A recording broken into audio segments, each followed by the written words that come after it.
perkara Sambo ini akan sangat kompleks karena di dalamnya ada kepentingan yang makin lama makin terlihat berlapis-lapis, dan politisasi kasus ini juga pasti akan berlanjut karena Sambo mewakili satu kondisi yang betul-betul berantakan, dan kita hanya lihat nih pat gulipat, sogok menyogok itu, ancam mengancam terjadi di belakang keadaan kriminalnya Sambo. Ancam mengancam politik pasti terjadi.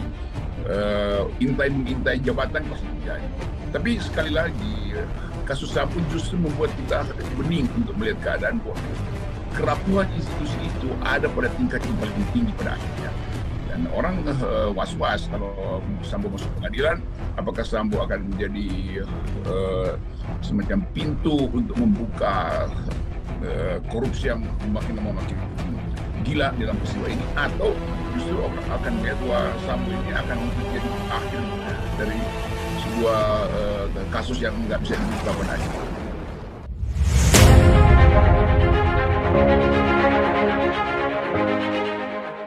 Belum tuntasnya kasus pembunuhan Brigadir J membuat pengamat politik Rocky Gerung ikut angkat bicara dan mengatakan banyak pihak yang was-was dengan Ferdy Sambo. Namun sebelum kita lanjut, mohon luangkan jari Anda untuk menekan tombol like, komen, dan subscribe, agar kami lebih bersemangat menyajikan berita terupdate setiap harinya. Kalau sudah subscribe, mari kita lanjut. Ia menilai bahwa kasus Ferdy Sambo ini mengancam banyak pihak lantaran akan membuka fakta-fakta lainnya yang mengejutkan. Ferdy Sambo membuat kita bening melihat kerapuhan institusi itu sampai ke tingkat yang paling tinggi pada akhirnya, ujar Rocky Gerung dalam kanal YouTube Rocky Gerung Official. Tak sampai itu saja, Rocky Gerung juga menyebut tentang korupsi dan pihak yang merasa was-was jika kasus Ferdy Sambo sampai naik ke pengadilan. Banyak yang was-was ketika di pengadilan, Sambo akan menjadi semacam pintu untuk membuka korupsi-korupsi yang semakin menggila dalam peristiwa ini, atau justru kasus ini akhirnya tidak bisa dibuka, lanjutnya. Ia juga menyebut bahwa Ferdy Sambo belum mengeluarkan senjata andalannya untuk menghadapi kasus pembunuhan Brigadir J yang dilakukannya. Ferdy Sambo belum mengeluarkan kartu yang dia turunkan, ucap Rocky Gerung. Rocky Gerung juga menyebut bahwa kasus Ferdy Sambo yang tak kunjung usai ini mengandung muatan politik, bahkan ia tak segan membahas tentang saling sogok dan saling mengancam di belakang. Ini akan kompleks karena di dalamnya ada kepentingan yang makin lama makin berlapis-lapis, dan politisasi kasus ini masih akan terus berlanjut karena Ferdy Sambo mewakili satu kondisi yang betul-betul berantakan. Kita melihat pat gulipat, sogok menyogok, ancam mengancam itu terjadi di belakang, ancam mengancam politik terjadi, intai mengintai jabatan juga terjadi, jelas Rocky Gerung. Mantan penasihat Kapolri, Muradi mengungkap fakta mengejutkan di balik karir melejit dan jabatan Kadif Propam yang pernah diemban oleh tersangka pembunuhan Brigadir J, Ferdy Sambo. Ia menyebut ada sosok kakak asuh yang turut melancarkan karir Ferdy Sambo. Tak sampai di situ, sosok kakak asuh itu juga disebut sebagai orang yang membantu Ferdy Sambo mendapatkan vonis ringan nantinya di kasus pembunuhan Brigadir J. Dia punya kakak asuh yang sudah pensiun yang ngasih jabatan Kadif Propam. Karir Sambo melejitkan dari senior itu, ujar Muradi dalam keterangannya kepada awak media. Meskipun demikian, Muradi tak membeberkan secara terang-terangan tentang identitas kakak asuh Ferdy Sambo yang dimaksud.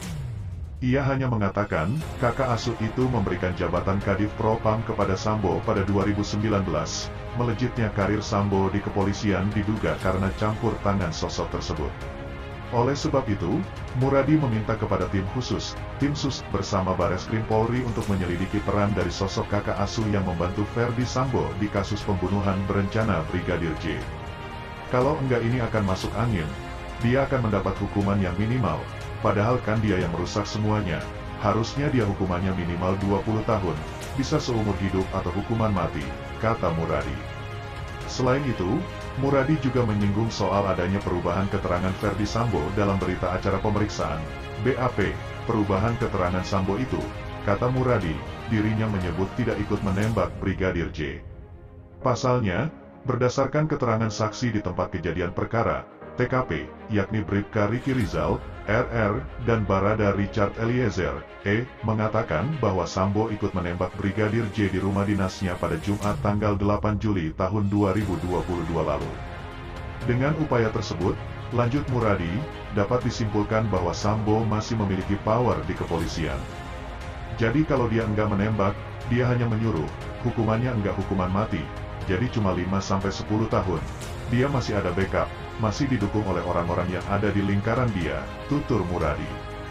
Di sisi lain, kuasa hukum Brigadir J, Kamarudin Simanjuntak bongkar alasan Ferdy Sambo menjadi sosok yang ditakuti oleh Jenderal Bintang 3, singgung masalah mafia dan orang kepercayaan. Kamarudin mengaku heran dengan sikap petinggi Polri yang takut dengan Ferdy Sambo sampai saat ini. Kamarudin menyinggung ada banyak pihak yang berada di belakang Ferdy Sambo, mulai dari institusi kepolisian, kalangan menteri, anggota DPR hingga mafia. Hal itulah menurut Kamarudin yang membuat Jenderal Bintang 3 takut dengannya. Keterlibatan mafia, salah satu jet pribadi oleh BJP Hendra itu karena milik seorang mafia RBT.